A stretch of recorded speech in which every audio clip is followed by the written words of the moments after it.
Hello, everyone, and welcome to another Deep3 podcast. Today is a special day for me. I have a special guest here, Bryce Simon. He's my teammate at American, and then he was my coach at American. Then he's actually one of my close friends that he was the first one to visit me when I was playing pro in Italy. So we go a while back. And while I'm at it, he was also one of the few guys that could beat me in horse. So, what's up, Bryce? Hey Vlad, how you doing, man? Appreciate you having me on. Oh, my pleasure, man. My pleasure. Been a while. It's been a minute. Too long. So we brought this, yeah, right. So we brought this AU days, and I'm gonna start with that, right? Sure. When I first transferred to AU, right? You guys had a great squad. I mean, really, really good team, right? You're already champions of the Patriot League, and I came in right around the Patriot League season, and you guys were just rolling. And okay, well, I want to talk about the team, but more so about you because I was really impressed. As soon as I got there, you were already injured. Yeah. And it wasn't exactly your first injury, so I really want to start with that. To me, it was like one of the mental toughness parts of the game, where you're a vital piece in the locker room and of course on the court with your shooting. But how would you deal with that? Tell us from the beginning, right? From the prior year when you had the first injury, and then you came back and it happened again. Sure. You decided to play through it. So the background was the first time I tore it was my junior year in the Patriot League semifinals of the tournament, and I had started every game up to that point. I tore it there, and I missed the Patriot League Championship in the NCAA tournament game versus Tennessee that year. And I rehabbed. I ended up tearing it again in the fall of my senior year, trying to get back. And so I had another surgery, hoping to get back by mid-season, and rehab. And I ended up tearing it again in December of my senior year. So that's about when you came in. I had torn it the third time.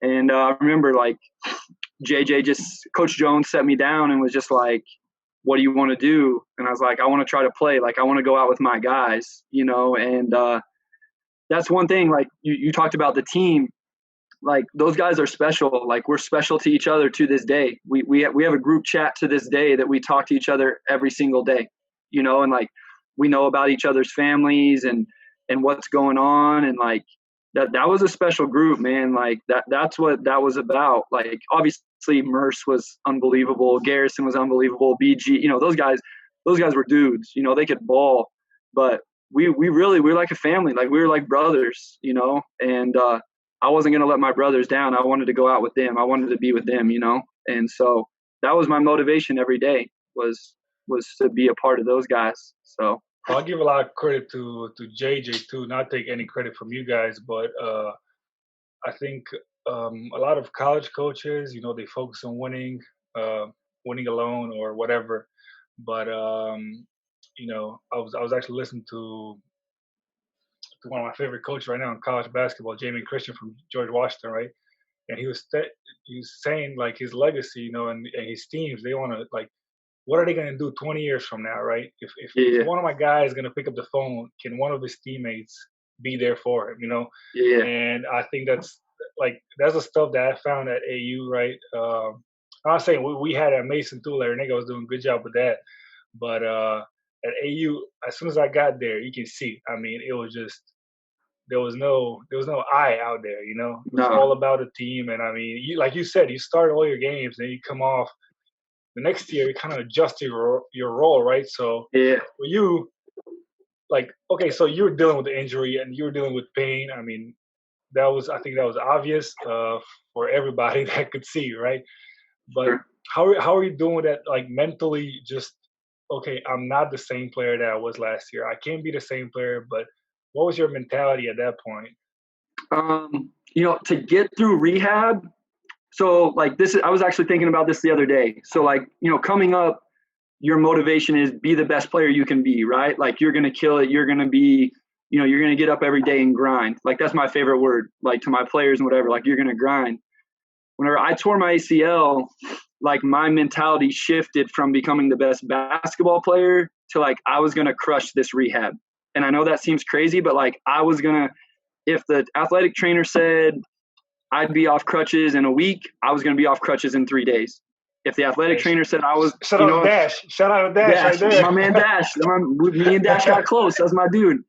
But, if it was going to be, I was going to be jogging in 2 months, I was going to jog in 6 weeks, and so that's what it became for me, just like individually, that was my new motivation. That was my new goal. It wasn't about necessarily becoming a better basketball player at that time.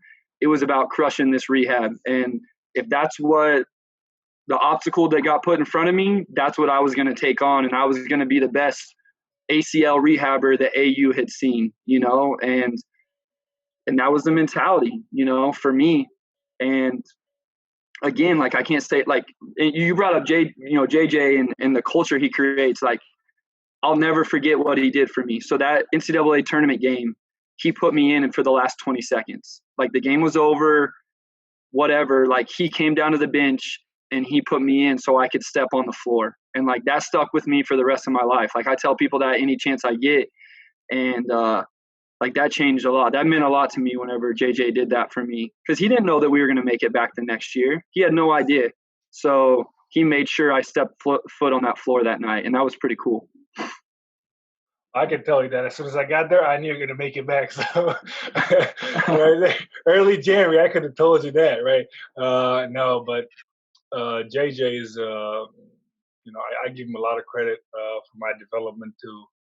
If you think about it, and I came in, I couldn't play the whole year, so I had a different mentality back then, right?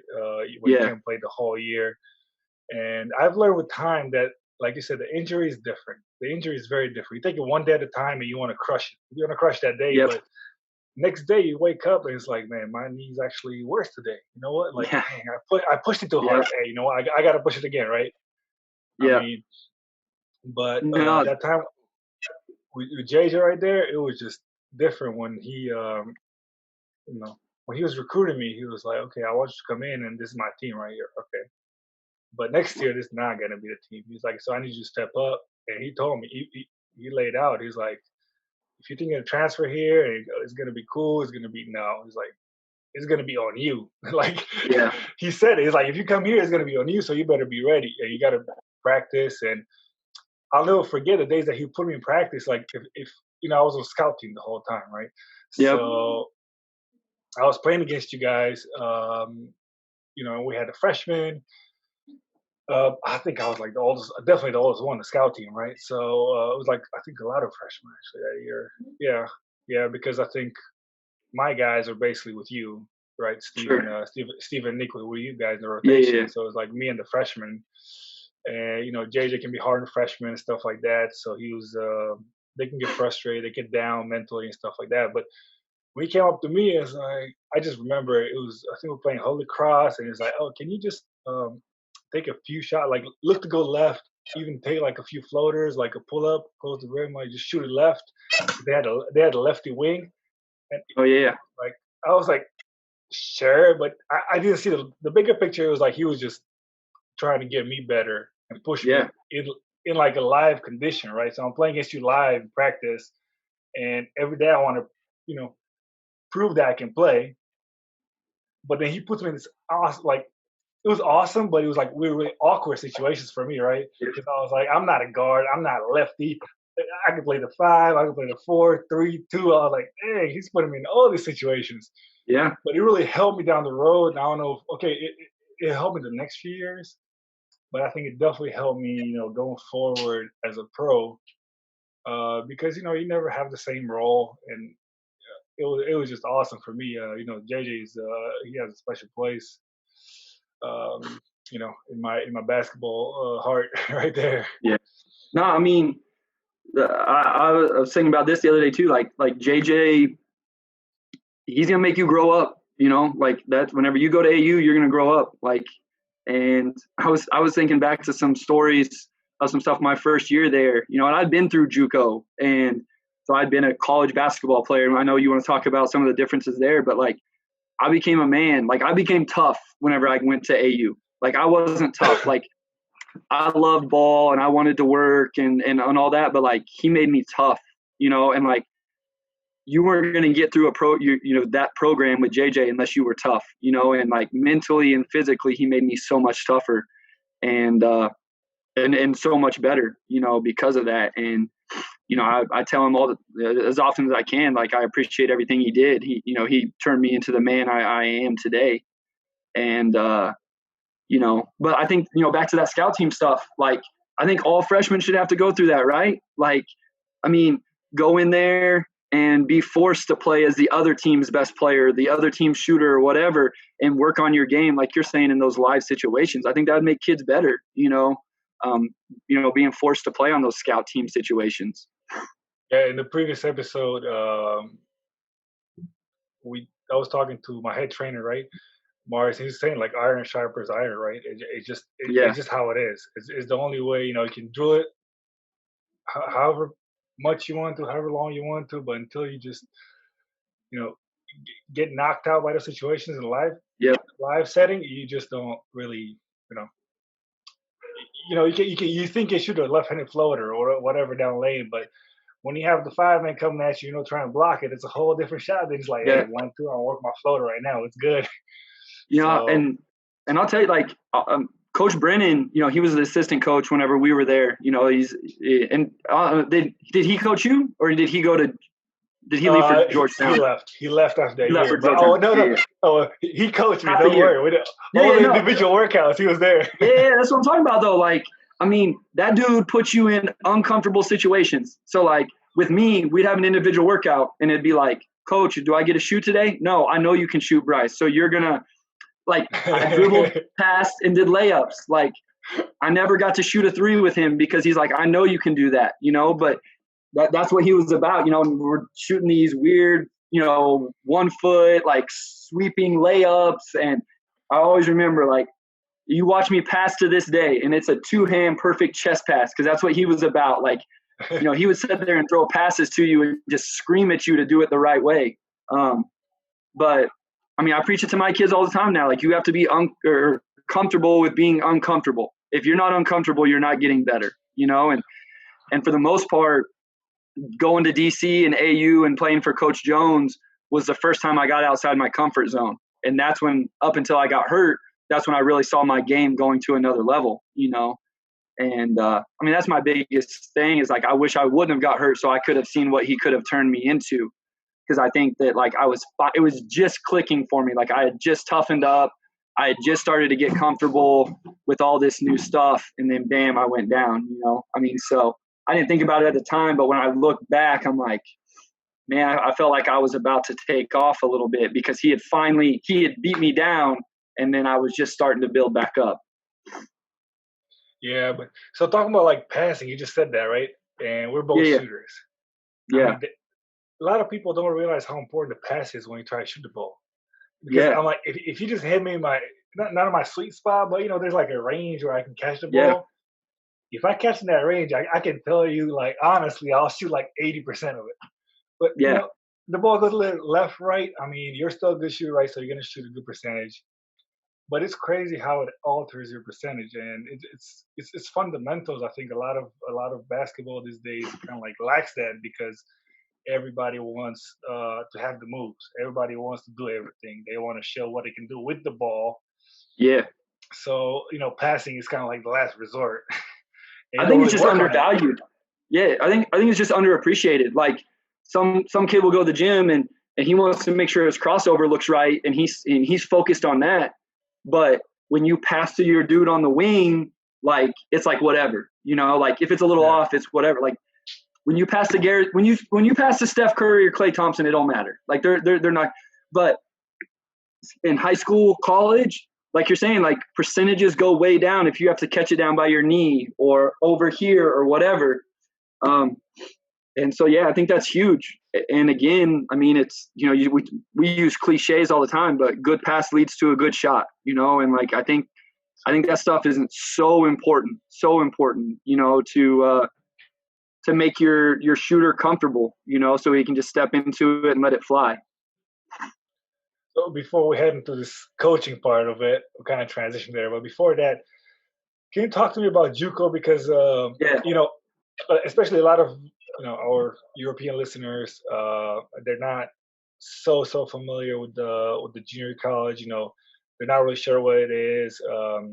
Even now, I have a few kids trying to come over to the U.S. that I'm trying to find some spots. And when I suggest JUCO, it's like, I don't want JUCO. But I think so. Jimmy Butler was my roommate at Portsmouth, right? He was a Okay. JUCO kid, Yeah. and that's where I find out what JUCO was, honestly, because Yeah. I never had to deal with it coming out of high school, and I didn't really know. I didn't pay attention to it, honestly, and that's when I kind of find out. I was like, Yo, Jimmy, like, what is it about? It's like, oh no, these guys can hoop. Some guys might even Yeah. have an offer, and they might just go JUCO because they want to go higher, something Yeah. like that. So it's uh, yeah. Talk to me about that. Talk to me about like the level of play. I mean, not just you were a JUCO kid. I think Frank was a JUCO, and We he could really play. So we brought in you 4 that two, year. yeah. So I mean, you two guys, right? And then just in general, I've seen a lot of guys from JUCO that go, high. It's the same as D2. You go D2. I'm like, don't sleep on it. Like, don't just. Yeah. I want to go like D1. I want to go high D1. It's just basketball is different, but everybody can hoop if you want to go hoop at the next level. So talking to me about like style of play or stuff like that, but also about like how housing was compared to like AU and all this stuff, Sure. so people can find out more about the JUCO life. Yeah, yeah. So, I mean, the first thing I'll say is off my team at Pratt, we sent 1, 2, 3, 4. We sent 5 kids D1 that year. 1 year. One went, yeah. So I played in the NCAA tournament. Another one of them played in the NCAA tournament. One of them went to South Florida, which was pretty big time D1. Another kid went to Hawaii and started and had a great career D1. So like kids can play. Like it's no joke. And a lot of times it's D1 kids that maybe went D1, didn't have a great experience, so they're going to come back JUCO. Maybe kids that have struggled with their grades a little bit, or something like that. For me, I didn't get any D1 offers out of high school. Like if it wasn't for JUCO, I was going like NAIA probably, maybe Division II. And so it helped me increase my game. Like I'm from a small school where I didn't play against any other college basketball players in high school. Like I didn't. That's the kind of competition I played against. So I went JUCO, and I needed that experience to play against dudes that could hoop and could jump and were athletes and all that stuff, And so, I mean, the level of play is big time. Like it's no joke for sure. Like you got to be able to play, and you got to be a good athlete and all of that. I would say the style of play is a little different. Now, at American, JJ was a scouter, and we watched film and, all that stuff. I didn't have quite as much as that at JUCO, but, at American, we were over the top with that stuff. So I mean, it's at a American, little if you look at the coaches now that we had those years at American, I mean, just looking down the board. I mean, you're talking about Coach yeah, Brand. He left. He came back as a head coach. Jay Willey, he's the associate head coach at Virginia right national now. champ. Right. Yeah, Uh, JJ is doing great at ODU right now. yeah, Lamar, I just saw Lamar Barrett last summer at the summer league. He works for the NBA right now. He's a scout. So, yeah. all of those guys, they clearly climb up the ladder, and JJ did a good job of, you know, part of being a college head coach. I think it's that too. It's helping your staff grow. No And question. JJ was doing a great job with scouting, with just giving the assistant coaches the reign to do certain stuff on the floor with the team, in the locker room Well, with scouting and all that stuff. and is there anybody more detailed than KD? Like, I mean, KD was as detailed as they come. I That's mean, true. you know what I mean? Like, for real, like that dude, like he was organized and he was structured, and like sometimes maybe it was a little too much, but the dude was detailed. Like you were gonna know what the other kid could do and what the other team did offensively. Oh yeah, absolutely. And he can be hard on you too. Like, don't get like you think just hey, this like frail guy is like, and then once he Yo, he gets lit into you it. I'm up. like, oh, okay. I'm like, oh, my bad. That dude was emotional about it. Like, you had to love it. Like, yo, man, I His remember passion. his passion, man. Like, he made like he gave us this speech before we played Bucknell my junior year, bro. Like, it had to do with oranges and like ripe, like they were ripe for the pit. Like, yo, bro, it was like we were lit up that night. It was the night before meeting, so we'd have scouting meetings the night before games. Yep. And like he went all out. He was ready to beat Bucknell. He was tired of them being the cream of the crop in the Patriot League, and it was time for us to knock him off, man. And like that dude, I remember that. I kept that orange in my locker for the rest of the season, man. Like, that probably wasn't healthy. Like, that wasn't, but. All right, so for those that don't understand it, like the way we did things at AU, right? We had a scout team that would meet those guys. So when I transferred, that was me. I told you some of the younger guys. We met 30, 40 minutes before practice, before tip off, and we had to learn the plays. But like Katie we had to literally learn the plays like they were our plays. Yep. And I mean, it was great because that was the first thing for me. Actually, I noticed that going to next year when I started playing and I wasn't doing that, I had to watch video a lot more carefully because when I was doing it, I was like, oh, I could see like right away what was happening on the floor, and it was just it was that was pretty intense right there. That was the first thing I noticed. I was like, oh man, okay. Then we had the night before the game, we had a meeting at nighttime. This is the one you talked about where JJ wasn't even there, right? So like he wasn't. No, he wouldn't come to those ones. Yeah, he gave his assistants, a chance to grow, to learn, to grow. So that was pretty awesome. And now let's go into the shooting part with Brennan, right? And I know that's when I kind of took my shooting to a next level. And I give credit to all the AU coaches for that. But at some point, Coach Burke, that was you were our ops guy that year. I was right? ops guy. So Coach Burke comes to me, he's like, "So Vlad, you're a good shooter. Are you ever gonna be a great shooter?" I looked at him. I was like, "What are you trying to say?" He's like, "Well, it's like you gotta take it up a level." He's like, "Everybody knows you can shoot, but there's that carried me into the pros, right? That carried me to now. I always think about it. I'm like, what do you do well? Okay, you do this, but like your shooting is your thing, right? Are you a great shooter? Yeah. I always ask myself that. I'm like, I go through a slump and I tell myself that, or I do something else and I'm like, I question it. And you always have that thing that they push me to, like you said, like Brennan had a style and Coach Burke had a style. Everybody that was the staff, they had their own styles, but like they all kind of gel. So how was your transition from going as a player? So for those that don't know, Bryce just graduated and he became, for my teammate, he became my coach basically. Yeah. He was the director of operations. And before we went to go, how the transition was, tell me, what does like a director of operation does in the U.S.? Because again, they don't really have that position in Europe, or a lot of teams don't really have that spot. Yeah, so I mean, and I think it's changed, to be honest with you, Vlad. So I was doing this in 2010. So I mean, that's almost 10 years ago, I guess. So the position whenever I was there at a school like AU, so like I would help with film exchange and stuff, but like I didn't actually have a whole lot of responsibilities when it came to on-court X's and O's stuff. I was kind of hands off with that position wasn't really allowed. I didn't recruit.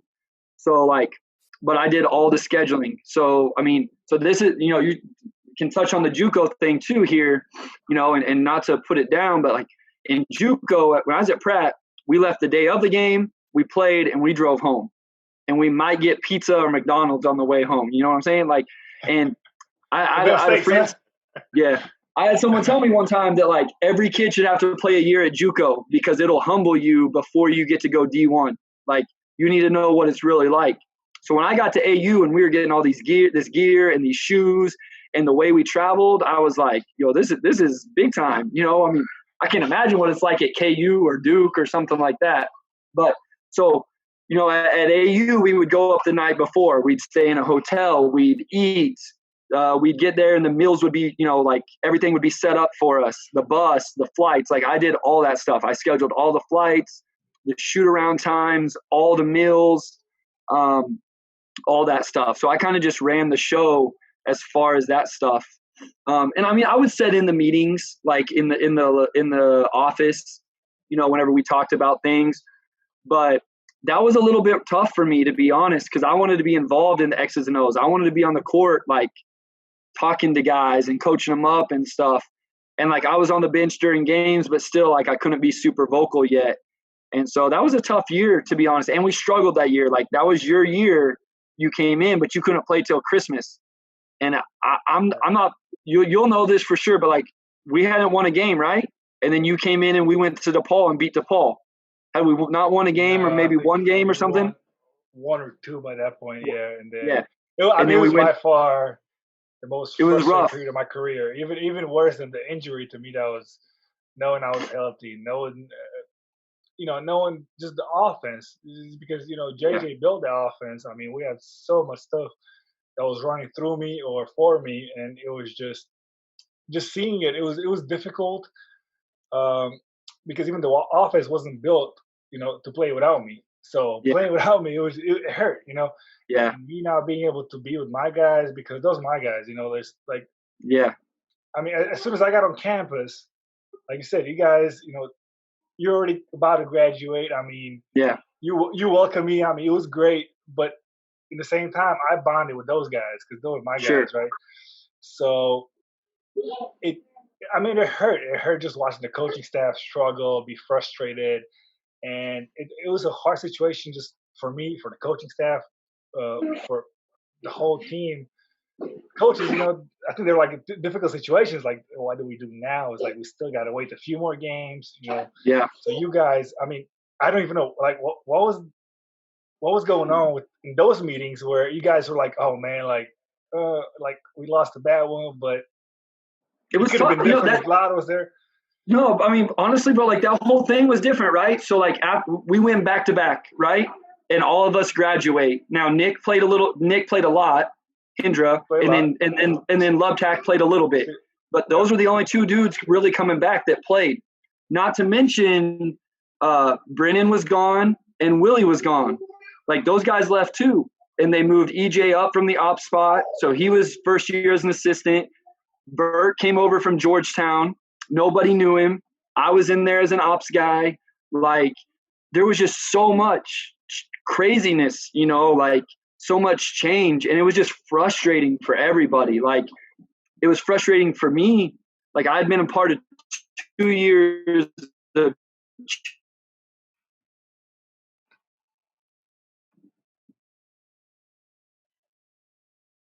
championship teams, and we were so connected.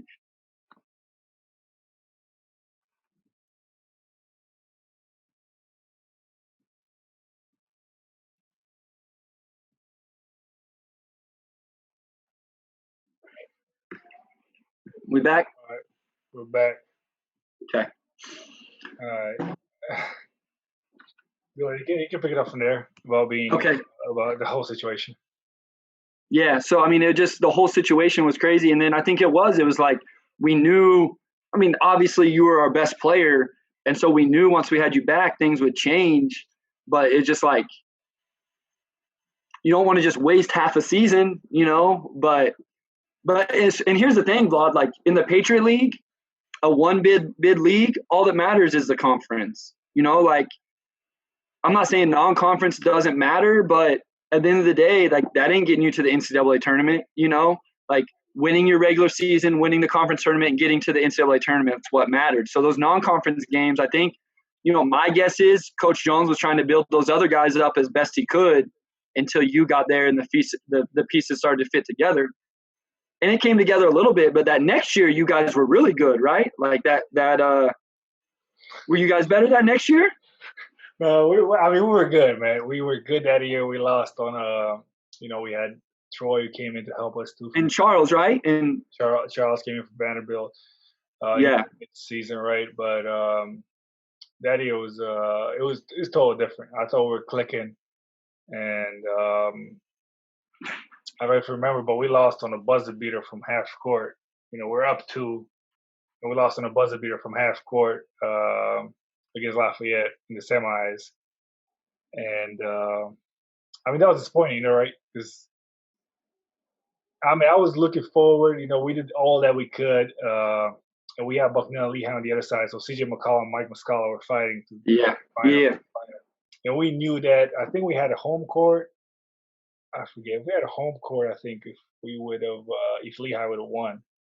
I'm not really sure, but either way, like we're expecting. Okay, like we just gotta do our job, right? And Yeah. it's tough sometimes because we play Lafayette the game. So we played Lafayette last game of the regular season. Yeah. We'll get at home and we had Lafayette again. So, they're more prepared. And it's always hard to beat a team 3 times, right? Yeah. I was watching it this year too, Colgate Lafayette, and as basically Coach O'Hanlon, he was saying that he was hoping that would happen. It just didn't happen for them this year. But that year, just it was a double OT game, I think, and I just didn't think it would end that way. So we're in a good spot the next year. That year we're in a good spot, but we definitely didn't get to where we were supposed to. No, I mean, in some ways, I took a lot of blame for that. It was why I came to AU, right? And then when you come and you want to beat a man, you just you gotta take it on your chin too when it doesn't work out the way you thought it would or you hoped it would. But that's not. Actually, looking back right now, my only regret is not giving AU a really hard look coming out of high school because they were right down the road from high school, right?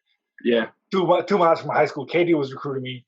AU was recruiting me. It's just that, I had at that point I had Kentucky, West Virginia, George Mason, Stanford, basically my top 4. And I was like, I really want to go West Virginia with Beeline.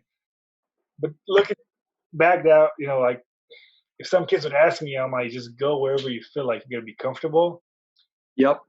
Where you just because some guys really want to be a role player. Some guys want to be a big fish in a small pond and small fish in a big pond. Whatever you choose, whatever fits your role, whatever makes you happiest.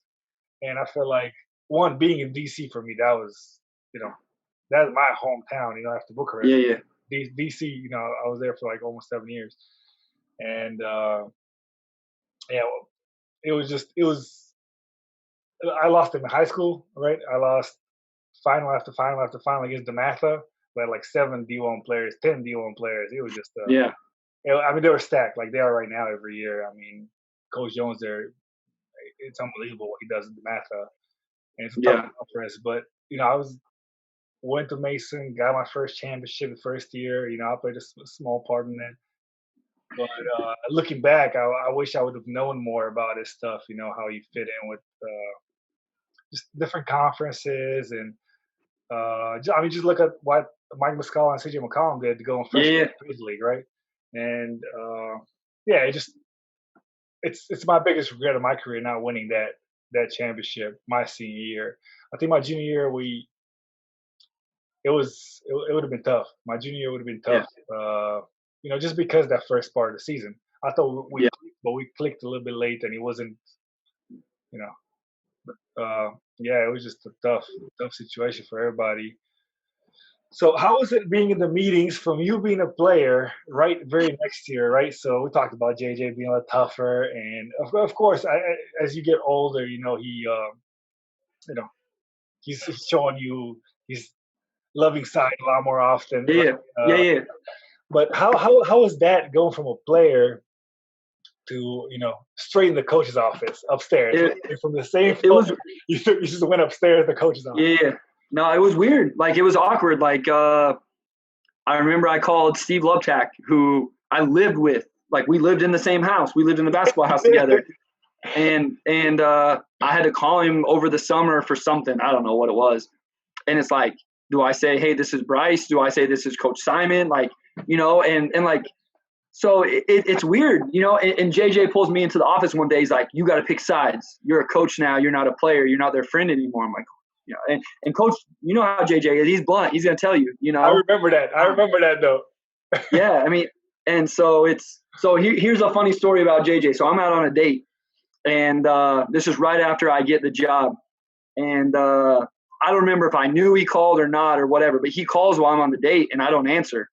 And he leaves me a voicemail saying, "You're on my staff now.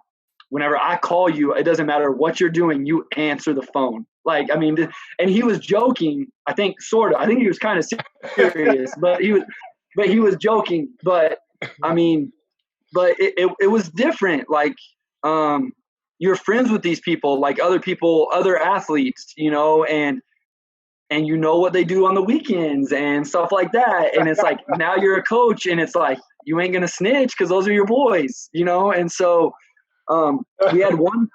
I'll tell you, the hardest thing I did, we had one player that got in some trouble, and it was my responsibility to punish him, to like meet him at 5 o'clock in the morning on the track and make him run. And it was a kid I played with for 2 years. I won 2 championships with, was in the locker room together, and now I'm first year coach, and I'm out on the track making him run because he had made some bad decisions. Now you're the bad guy. Yeah. Man, like that stuff is tough, you know, like it was a weird transition. It really was. You know, if you go to a different school, I don't think it's a weird transition at all. But, you know, like me and you, like we had a special bond. Like we were boys, and but it was different. Like you don't go over to the house and play PlayStation, you know, on the weekends and stuff like that. And you know, it was different. But, you know, I'll tell you this. Was it lonelier for you? So what's that? I get it, but like, was it a lot lonelier for you too? Yeah, no, that's what I was about to say. Like, I didn't have anybody. Like, you know, like, now I roomed with Big Cat, which we don't have time to talk about Big Cat. But, you know, he was a good roommate. But it was like, and here's the thing, like, I'm in a completely different place in my life than all those other coaches, you know, like, you know, they're married, they have kids, you know, all that stuff. And, you know, I'm 22 years old, single, you know, in DC, you know, from Kansas. I didn't know what to do, you know, so it was different, you know. You're stuck in that in between a little bit. So, but, you know, like I said, like JJ's a loyal dude, man, and like I always appreciate. I know it only lasted for a year, but him giving me that opportunity was really, really cool. You know, like right off the bat, he gave me a chance to get my foot in the door, and you know, we talk about everything JJ meant to us, and you know, the kind of guy he was, and that was really cool. You know, and talk about the softer side. I thought I saw a side of JJ that a lot of other players didn't get to see because of my injuries. You know, not to go back to that too much, but we had some conversations because he saw how hard things were for me and all that I are getting to see now later on, you know, that softer side of JJ that you know, that dude's passionate and emotional about things. It works now. Okay. No, I mean, when you get injured and stuff like that, it matters a lot the type of head coach you have, right? Does he just want you on the floor? Does he really care about you as, you know, as a person, as a human? Is it? I think JJ, you know, I think he showed you that. He showed you he cared. He showed you, you know, he had a lot of faith in you, and basically that started your coaching career, right? Yeah. That was the start. Yeah. No, for sure. Yeah, and I tell him this all the time. Like, I coach with a lot of qualities from Coach Jones. Like, people that know me off the court, I'm like mild-mannered, relaxed, and chill. Like, I'm crazy whenever I coach, bro. Like, you wouldn't believe it. Like, I know you've never seen it, but like I'm yelling and stomping and going crazy. Yeah. And the scouting report stuff and the way we watch film, like I do it exactly how we did it at AU. Like, that's how I do it, you know, and that toughness and all that. But, you know, another story about Coach Jones. So we played Holy Cross. So whenever I was hurt my senior year, I tried to play the 4. So I came off the bench as a 4-man, undersized 4-man.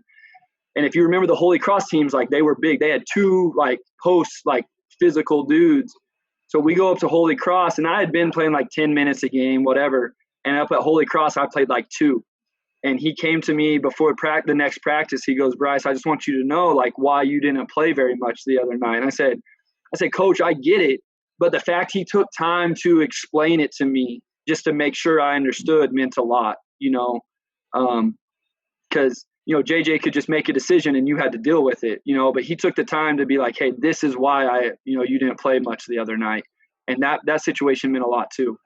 Yeah, but I tell you what, that kind of situation, and I've had those situations overseas, and I think that's the right way to deal with it, in my opinion, because the wrong way is not saying anything, and then the player starts Yep. thinking in their own head, "Oh man, am I in trouble? Did I do something wrong? Like, does he not? I don't know. Does he not believe in me anymore?" And that can go down, for a player mentally, can go down real fast. So I think what he did right there was, in my opinion, it was the right thing to come explain to the player. Even though at this point, right, a lot of people think like, "Hey, these guys are just kids, right? They're not pros, whatever." But it matters, right? Because you can lose a player at that point. You can lose him, and it's not gonna help you the rest of the season because, oh man, like I just didn't play enough. I did something wrong, so now I'm in the doghouse. But when you're not really in Yep. doghouse, he just wanted to protect you. Maybe he just thought that the matchups were bad, whatever. And that's a pretty cool thing. I think that was the right thing to do. And I didn't know that story. But Yeah. No, you that's said wait, you that. scout in high school, like the same way? Oh yeah, yeah. Oh my god.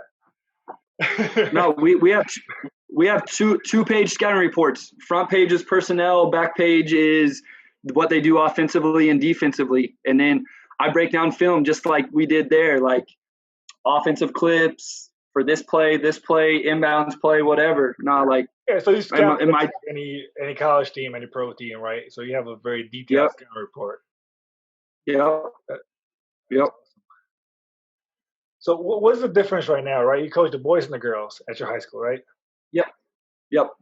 So what did you find a I difference coached uh, between I coached the girls for 6 years and the boys for the last 2 years. So what were the biggest differences you think the boys basketball versus girls basketball? Because honestly, to me, it's getting to the point that I'm watching a lot of more girls/women's basketball because of style of play. Because Yeah, there's a lot of ball movement, there's a lot of fundamentals that are involved there. They kind of don't see it if you don't. Okay, I like to watch NCAA too, but here I'm talking about like, let's say WNBA versus NBA. I think 8 times out of 10 I would watch the WNBA game because screening is there, the post up, the box outs, the running the floor, the passing. It just they run stuff sharper. They run yep, stuff better. It's I don't know if it's old school basketball. It's just fundamental basketball, right? Is that yeah, the case yeah, for for you sure. too? Yeah, yeah. I mean, I think so, and I think I've always felt like the girls would do anything that I asked them to do. Like they were tough, and they would work their asses off, and they were tough. Um, so not that the boys didn't, but I felt like the girls bought into me easier than the boys did. When like my first years, whenever I first started coaching, um, I'll say like I don't know if this is everybody's experience or not. I think the thing I had the toughest time with, it wasn't getting girls to work hard. It wasn't getting them to work on their skills. It wasn't getting them to improve. Like they could ball out. They were ballers. Like they would turn into ballers. Like it was a confidence. It was a mental thing that I could never figure out how to break through. Like I had girls, like if it's a scale of 1 to 10, as players they were eights, but in their own mind they were fours. And I could never figure, like that was the toughest thing for me. I couldn't ever get them to believe in themselves the way they should.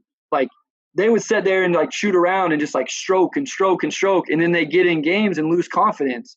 And it didn't matter what I told them. Like I could never crack that code, and it was frustrating for me. I felt like I was letting them down because I couldn't figure out how to make them confident and believe in themselves. And they're putting in all this work. They're in the weight room.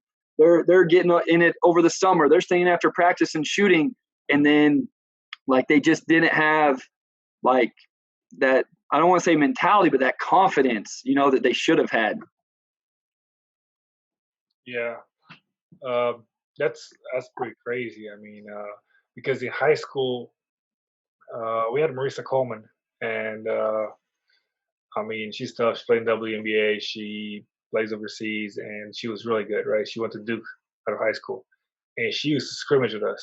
When I say Yeah, scrimmage, I mean she used to just hoop, and you know. there was none of that. So to me, you know, that's kind of weird hearing that because Marisa was the opposite, side of the spectrum where she was just going at us, and I mean, she could get you a bucket anytime. And actually, she went to Maryland. She went to Maryland, I think. Yeah, but yeah, I mean, she was just an amazing player, an amazing athlete. So that's pretty crazy hearing you say that. And so it's just more a mental game that you just kind of couldn't figure it out. And about the boys, whereas so Yeah, was it like a confidence thing? Like, guys are just like, oh, super confident, like the girls are just not confident enough. yeah, yeah. That's what I would say. Like I just, you know, whatever it was, like it was just a confidence thing. Like I mean, I couldn't get them to believe in themselves, and maybe it's the way I coach, like super intense and whatever. I don't know, but they always handled my yelling like I got after them, like Yeah, for same. real. Like I didn't hold back, and they took that stuff and they were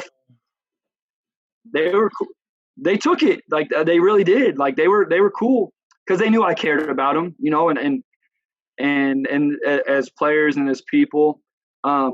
And don't get me wrong, I've coached a couple boys the last couple of years that I thought were better than what they felt than what they believed in themselves. Um, but I think in general, a lot of times boys have this ego, and they have that confidence a little bit more. Um, I would say by far that was the biggest difference, though. At least for me, in my experience. So Got you.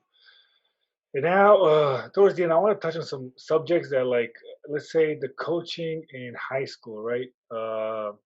I know every state has different rules, and same thing. A lot of people overseas don't know that. Actually, probably I don't know the rules that are in Kansas right now. So talk to me about. sure, There's only practice time. There's only so much practice time you're allowed with your players, right? Are you allowed to work with them in the summer individually as much as you want, sure, or stuff like that? Can you talk to me about that? sure. Yeah, yeah. So in Kansas, and this has just changed the last few years. So when I was in high school, our coaches couldn't be with us except for 1 week. They could do a 1 week camp in the summer. Um, Uh, Now there's 8 weeks. Yeah, yeah. There's 8 weeks in the summer, and pretty much we can do whatever we want for those 8 weeks in the summer.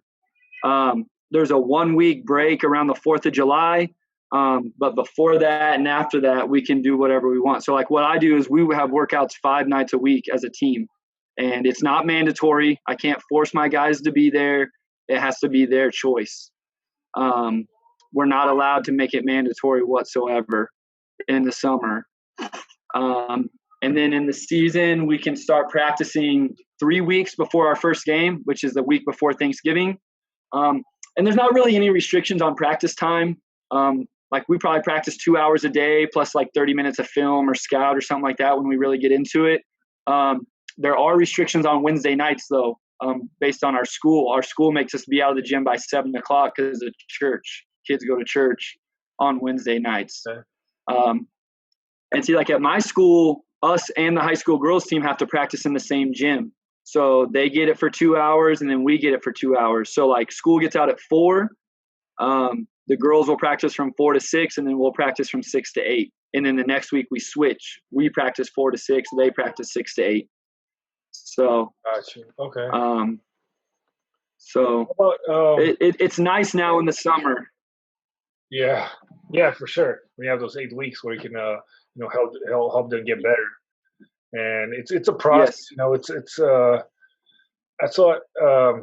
I tell a lot of the younger kids, it's like, oh man, I was grinding. I was there for 6 hours, and then it's like you just kind of just don't do anything for the next 2 days. And I'm like, you know what? I would rather you be for an hour and a half every day than go in there 6 hours on Monday and then Yep. Thursday do 6 hours and oh, I got 1,000 shots up. I was like, I would rather have you 300 every day. You're better off. It's just No question. every single day some stuff that uh, I started at AU when I wasn't playing, and it was part of I think blowing off steam, where it's so hard for me to just not play. I had my lifting Riddell, I had the team practice, and every morning or every night I was going there shooting, and that was just every night. or every morning. I was just in there shooting maybe 200-300 makes. It was part of you know blowing off steam, but it was just also a consistency that brought me to the place where I became a consistent shooter. Or at Mason, I was shooting like 28%, 29% from three or something like that. And then I went over 36, 37 at AU, and I've had some really good seasons overseas too, shooting the ball. So it's just that consistency that those 8 weeks really can help your kids get better in the summer. Not just basketball wise, strength wise too. It's huge. Yep. Do you have any rules as far as like playing out of state and stuff like that? So like they can really only play like on AAU or whatever teams during the summer, or they can play during the school year as long as as long as they're not out for a school sport. So, but are you allowed to and then games for your high school? As far as like, can you go and play outside of in the summer? No, in the winter. Your high school team. Oh, we could go. Yeah, like we're 15 miles from Colorado, so we actually play against 4 Colorado schools during our schedule. So okay. I was just saying, there's certain states, certain rules. That's why I was just a lot of people don't know that. I think in Michigan you're not allowed to outside of Michigan or something like that. So so I do know we used to go ahead. We used to play some more Colorado schools, but their state playoffs are based on an RPI system now, and they don't get as many points when they play a Kansas school. So we've actually lost a couple of opponents because of that. That's crazy. In Kansas, in Kansas we go based on record whenever it gets to the postseason. But and that's one thing, like in the summer, one thing we do, we hit up these team camps a lot now. So I don't know like how big that is, in Michigan and stuff, but like the last every year I've been coaching girls and boys, we've taken them to a team camp. So like the last few years we've gone to northern Colorado and up in Greeley, and we go up there and you just get a bunch of games in and stuff like that. And those type of things are really cool for team bonding, like get your new team over that summer connected and get a bunch of games in. Do you have a summer league too or no? Yeah. The problem with summer league, so like those team camps will go get like 8 games per program, and then in the summer league, like we've played, throughout the usually just in June, play a couple games a week or whatever. So the problem with the summer league is like out here, there's not enough different, like we'd only be playing against teams we're going to play during the season. You know what I mean? Like it's hard to find competition that you're not going to see during the season, which isn't the worst thing, but sometimes it's nice to go play against teams. That's why we go to northern Colorado. We go up, that's like a 6-hour drive, but we go up there and we play against teams that we'll never see on our actual schedule, and so we can play against some different competition. Exactly. Different competition, different levels, stuff like that. Last questions. Do you miss college coaching? Let me look and see if my wife is around right now. I may not be able to retweet this. Yes, I do. I'll be honest. When I left, I wasn't sure it's what I wanted to do, and I look back now, and that year was tough on all of us, and maybe I overreacted to kind of the struggles of that season. Now I wouldn't trade it for anything because I've moved back here and I have a family now, and that tough being in college with a family is tough. You have to make a lot of sacrifices, but it's something I would like to do eventually. Is get back into the college level in some capacity, because you can do it year round. You know what I mean? Like, and there's nothing against some of these kids, but like you're around kids that love it and that's all they want to do. Like I think back to the days, the 1 year with you, just being around you. Like I love that because like you wanted to get better. You wanted to be in the gym. You wanted to be getting shots up, and so I'd like to try my hand in it again at some point for sure. But that's going to be after things with my family are settled down. Being a college coach with a 5-year-old, a 3-year-old, and a 9-month-old, like that's bad timing, bro. So just have to wait a little bit.